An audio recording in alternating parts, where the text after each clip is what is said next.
Oye, yo les prometí que ahora íbamos a hablar de un tema que se llama trastorno obsesivo compulsivo. El toc, toc, toc, toc, toc, no es de llamando, es trastorno obsesivo compulsivo. Es algo, ¿ustedes vieron la película Mejor Imposible? Ahí se ve un caso típico de este trastorno. Así que para saber un poquito más de qué se trata, veamos la siguiente nota para conversar con nuestro invitado.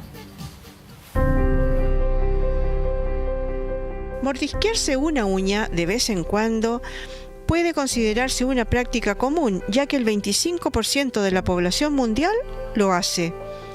Pero cuando se convierte en un hábito compulsivo, el daño puede alcanzar niveles importantes para nuestra salud. Desde morderse las uñas, rascarse la piel, tocarse el pelo, frotarse los ojos, contar los pasos,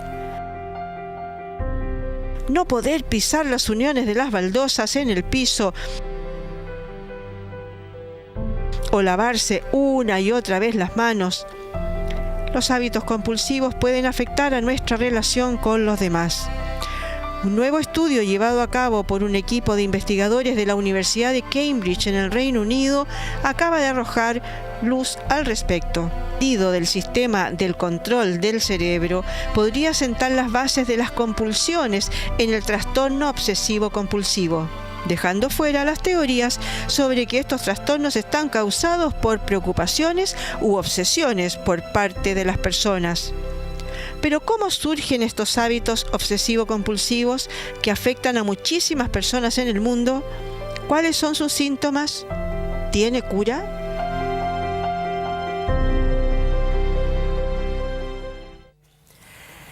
Entonces, para hablar del tema, tenemos acá a nuestro psicólogo, a don Claudio Cornejo, que vamos a hablar un poquito del tema. Oye, ¿qué tan cierto es de esto que,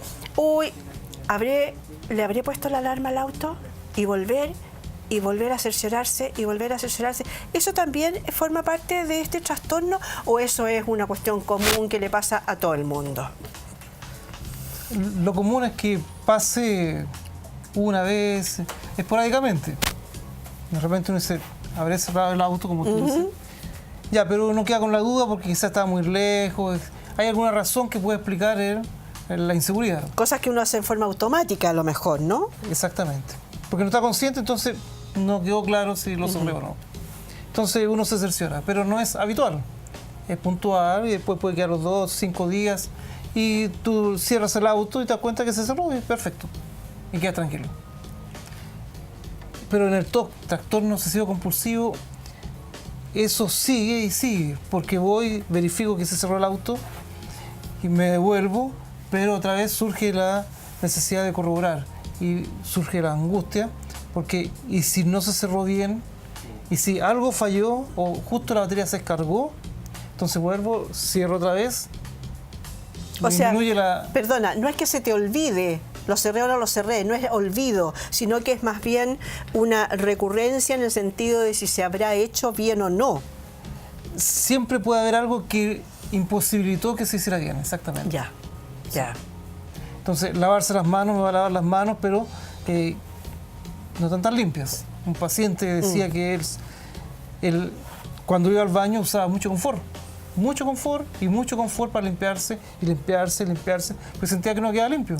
Y después de eso se metía a la ducha y estaba mucho rato, 1 hora por lo menos, para quedar totalmente limpio.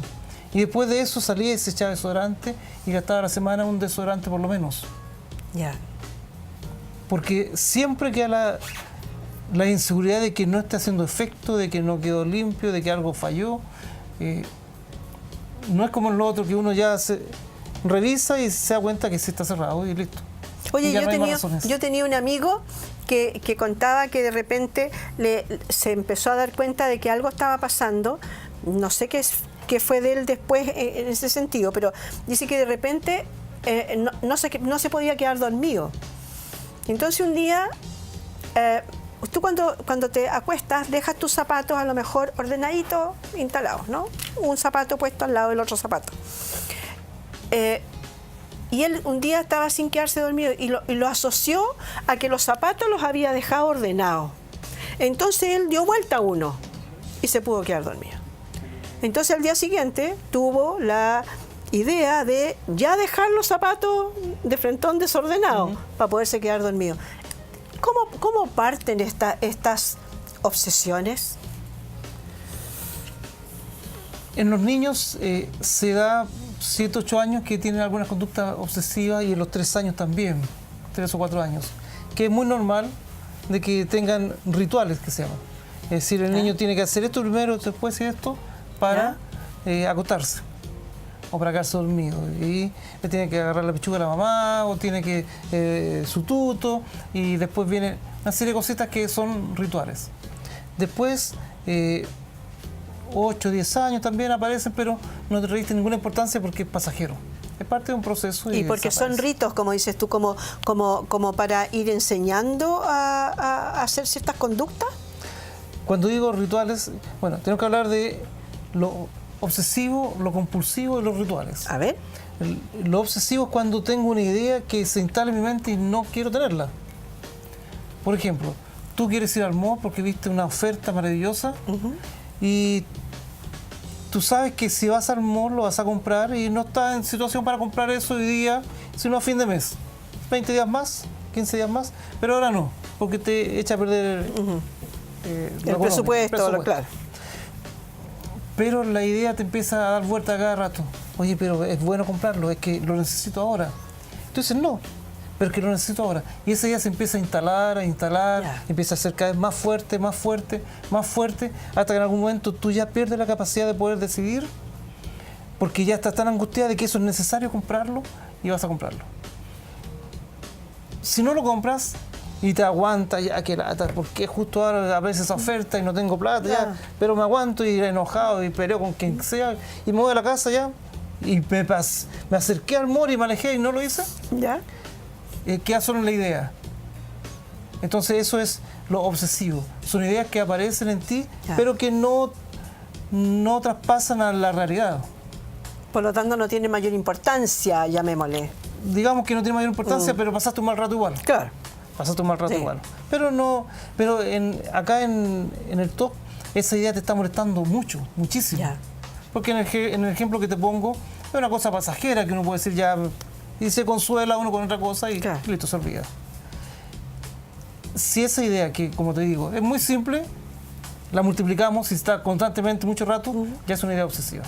Me voy a lavar las manos, no sé, una alumna una vez contaba ella que se lavaba las manos y usaba cloro para toda la casa. Tenía las manos hechas pedazos, todos alegaban porque el olor era insoportable, no se podía vivir en esa casa, gastaba mucho cloro y toda la ropa echada a perder, toda manchada con el cloro. Es decir, porque necesitaba eliminar todo tipo de virus y bacterias que habían en todas las cosas. Esa idea obsesiva, es decir, hay virus y bacterias. Todos sabemos que hay virus y bacterias. Claro. ¿No es cierto? Y que convivimos con ellos. Entonces uno, ¿qué es lo que hace? Se va al baño, se lava las manos. Una vez, a lo mejor no quedó tan bien, ya, listo, por si acaso, de repente. Pero acá esa idea se instala y empiezas tú a enojarte con los demás porque no están teniendo las medidas necesarias para cuidar ese hogar. Entonces, cuando esa idea ya no logro controlarla en mi mente y la empiezo a hacer, estoy hablando de lo compulsivo. O sea, primero lo obsesivo está en la mente como idea, que molesta, que yo sé que está mal quizás, que yo sé que voy a tener problemas con mi familia, pero que necesito hacerla porque cuando la hago, descanso. Descanso por un rato, porque otra vez se instala. Y cuando lo estoy haciendo es lo compulsivo. Entonces, lo obsesivo es la idea y lo compulsivo es cuando lo hago. Ahora, los rituales obsesivos es cuando hago varias cosas. Un paciente me decía una vez que él se levantaba y no me acuerdo exactamente, aquí voy a inventar un poco, pero era como se levantaba, se persinaba, saludaba una foto de su madre cuando pasaba para allá, pero al pasar de vuelta le rezaba a la Virgen y después le hacía una oración a la mamá. Y si volvía a pasar, volvía a hacer lo mismo, lo primero, lo segundo, lo tercero, lo cuarto. Y si fallaban alguno, tenía que hacer todo el proceso nuevo. Todo entero de nuevo. Y en eso estaba 1 hora, 2 horas, incluso no podía ir a trabajar de repente porque queda pegado en ese juego de varias cosas que debe hacer. Y obviamente le complicaba porque había perdido un trabajo por eso, porque la mamá se da cuenta que no era sano lo que tenía, y él se da cuenta que esas ideas no las podía controlar. Ya. y sabía que estaba mal, que algo pasaba con él. Entonces, lo obsesivo es la idea, lo compulsivo es cuando empiezo a realizar algo, y los rituales obsesivos cuando realizo varias cosas en una serie de actividades que me van a generar en algún momento una tranquilidad, una relajación. Pero eso por un rato. Cuéntanos un poquito, ¿cuáles podrían ser las causas de esto? ¿De dónde viene esta cuestión? ¿Por qué a alguna gente le da y a otra no? Bueno, como decía la nota, tiene que ver con el cerebro. Sin embargo, lo que pasa en el cerebro, o mejor dicho, todo lo que nos pasa, pasa en el cerebro. Sí. Entonces, cualquier actitud, el mirarte pasa en el cerebro, el mover las manos pasa en el cerebro, todo pasa en el cerebro. Lo que ha pasado acá es que se ha descubierto en qué lugar está pasando. Ya. ¿Sí? Que es supuestamente la corteza frontal, encima de los ojos, que se llama órbito frontal, donde ahí podemos decidir manejar las ideas, pero en ese caso las ideas se instalan y no puedo frenar eso. Y otra zona más del cerebro. Es decir, eso es lo que se ha descubierto con toda la capacidad que se tiene con las máquinas de mirar dentro del cerebro, cómo funciona, dónde se prenden luces, dónde hay mayor procesos sinápticos de neuronas, qué sé yo. Pero desde la psicoterapia, desde el psicoanálisis, de la teoría cognitivo-conductual, qué sé yo, nos damos cuenta que cuando empezamos a revisar el paciente es en alguna medida evitar algo que le complica, y es una forma de salir de eso y entrar en otra historia. En buenas cuentas, el paciente se da cuenta absolutamente que esto le está molestando, Sí. que esto le está afectando a su vida, no solamente a su vida, a todo el entorno donde se desenvuelve. Sí. Tiene conciencia clara, tiene juicio de realidad. Correcto, ya.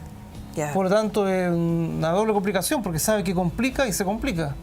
Claro, no lo pero puede es evitar. incapaz de evitarlo. Lo evita un rato y se aguanta, pero la ansiedad, la angustia es tan grande que ya lo mejor es hacerlo.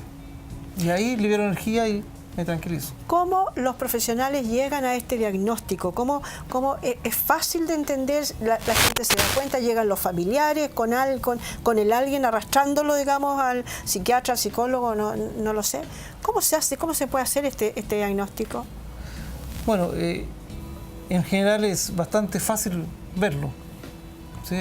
Es muy observable. Te das cuenta con estas cosas que te digo, o en la película, ir contando cosas, o no, evitar ciertas cosas, en el camino, las líneas. Es fácil. Una paciente contaba, el esposo contaba, porque él la llevó porque ya se iban a separar, que llegaba el esposo a la casa y ella le abría la puerta y inmediatamente le pasaba en las manos alcohol para limpiar las manos, le cambiaba los zapatos. Es decir, él no podía llegar a entrar, tenía que pasar por toda esa suerte de desinfección total. Claro. Y una vez que entraba, lo saludaba y se iba a tomar el control remoto, ella lo limpiaba primero el control remoto, claro. Y una vez que él lo usaba, lo volvía a limpiar. Él decía, cuando él iba a orinar, ella limpiaba la taza del baño para que él orinara. Cuando terminaba de orinar, Obvio, limpiaba de la taza nuevo. otra vez. Ya. Y decía, y ya no puedo vivir así, decía él, estaba desesperado. Porque ya no podía vivir con esa mujer, porque Claro. todo estaba bajo reglas estrictas Claro. que no tienen ningún sentido. Porque ese es el otro, es decir, hay un sentido, pero que es un sentido que ya se fue perdiendo. Porque obviamente si hablamos de limpieza está bien, pero llegar a Claro, ese nivel a un extremo. escapa a toda lógica, a toda racionalidad. Entonces, generalmente los pacientes son llevados. Otros se dan cuenta, porque como te digo, está la capacidad de darse cuenta que están dejando la escoba con todas sus conductas. Oye, seguir ciertos ritos, dices tú. Por ejemplo, podría ser que ya, yo ordeno esta cuestión así. Viene alguien y me lo cambia y yo vuelvo a ordenarlo como yo lo quería. Podría ser también una forma de no sé, de estar metiendo en o ese típico como maniático le llama la gente, ¿no? Sí. El tipo que llega a la oficina y le movieron el taco de acá y lo empieza a buscar hasta que y lo tiene que poner ahí. Y si alguien se lo da vuelta por alguna razón, él lo vuelve a ordenar. Es lo mismo. ¿Es lo mismo? Exactamente lo mismo. Ya, o sea, conocemos varios así nosotros, pues, ¿no? Sí, Es muy muy común, entonces. Pero ahí no afecta mucho porque uno No, dice ya, claro. que la dueña de casa, que ordene como quiera. qué sé Claro, yo. claro. Pero cuando ya, por la taza que tú tienes que ponerla aquí, si pones la mesa de tal manera, hay pacientes que tiene que estar el monito puesto ahí y en ese ángulo Porque si giramos el ángulo de la silla, la ponemos en otro espacio, ya genera conflicto, y un conflicto fuerte. Ya. Porque en esto que tú dices, ya, la persona se aguanta, se enoja, qué sé yo, y uno tranza porque tampoco no tiene ninguna trascendencia. Pero sí hay un toque pequeñito que...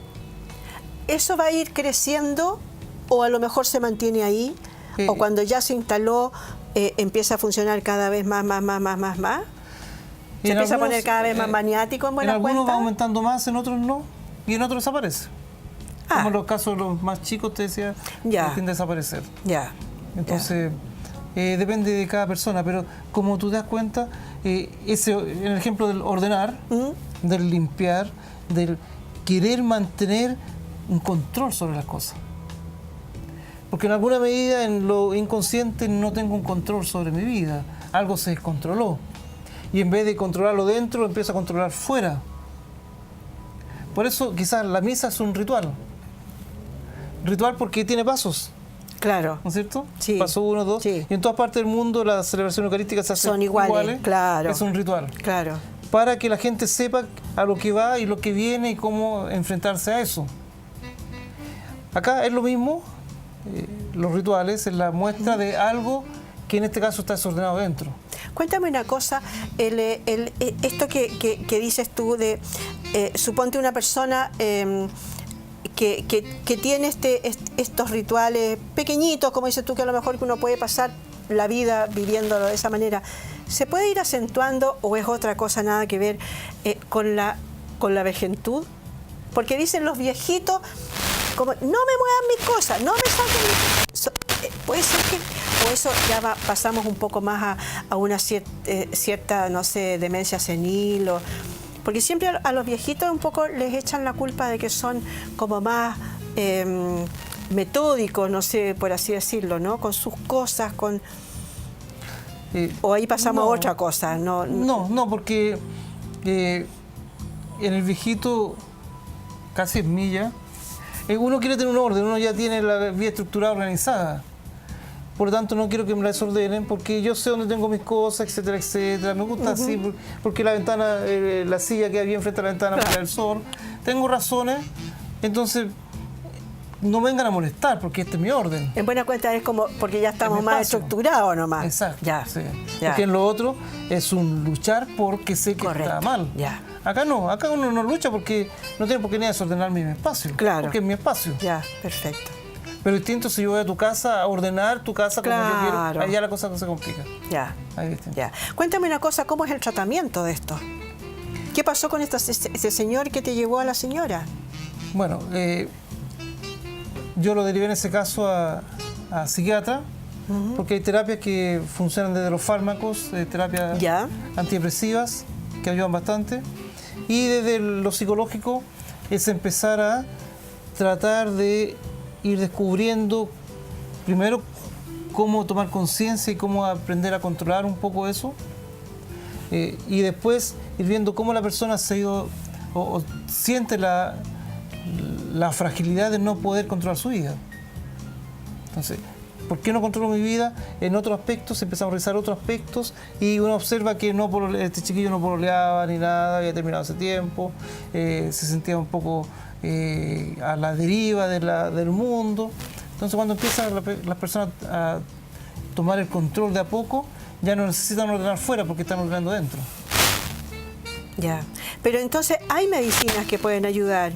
¿Hay tratamiento psicológico que también puede ayudar? Psicológico y psiquiátrico, sí. Ya. Sí. Bueno, de hecho, yo no sé, bueno, eso es ficción, pero en la película, el de la que hablaba yo al comienzo, El mejor imposible, que retrata la vida de un ser humano con un trastorno, pero fuerte, tenía varias obsesiones él. Ya no era solamente enchocar el zapato, ¿no? Sino que hacía todo un ritual, ¿no? El lavado las manos, el abrirle el pomo en la puerta, no podía pisar las uniones de una serie de cosas. En el restaurante donde lo atendían tenía que ser solamente una camarera porque los demás además ya no lo aguantaban, ¿no? Pero ahí él al final se mejora, ¿no? El amor lo mejora en este caso, ¿no? Con la Helen Hunt y ¿cómo se llama el actor? Jack Nicholson. Jack Nicholson. Ya. Bueno, ahí hay un retrato bien Sí, verdadero exacto. dentro de la ficción que puede significar una película, ¿no? Porque, primero, si tú tienes una persona así, un familiar, va a tender a controlarlo y decirle que no lo haga. Que no lo haga. Pero tranquilízate, no hagas eso. Pero la persona empieza a crearse conflictos porque siente además que nadie lo comprende. Entonces, ¿cómo ayudarlo? ¿Cómo, pues decías tú, el amor, cómo el familiar estar cerca de él para ayudarlo a tomar conciencia de que lo que está haciendo no está bien? Porque tampoco nos vamos a poner todos a hacer el mismo ritual del otro. Porque terminamos todos... Claro, terminamos todos. Aunque se vería muy bonito, quizás, Claro. estéticamente. Claro, lo acompañarías, ¿no? Ahí sí que hay un acompañamiento grande. Pero la empatía para poder ayudar al otro a que tenga conciencia de lo que le está pasando y en alguna medida buscar medicamentos o las personas expertas que lo puedan acompañar en su proceso. Pero sí, es la empatía, ponerse en lugar del otro, para invitarlo a que vaya buscando soluciones médicas. En buenas cuentas tener un poco de ojo, además ir vigilando, ¿no? Si empiezan a aparecer este tipo de acciones, de actividades que a la persona la hacen, son fáciles de darse cuenta, como dices Sí, tú, ¿no? es bien observado. Así que hay que ser ahí, estar bien vivo al ojo. Ojo al charqui. Ojo al charqui, observar un poco, a ver qué está pasando y pedir ayuda, porque existiría de alguna manera, existe alguna forma de ir haciendo un tratamiento y de ir Sí. mejorando y por lo menos que no crezca más, ¿no es cierto? Exacto, sí. Y tiene un buen control, un buen desarrollo.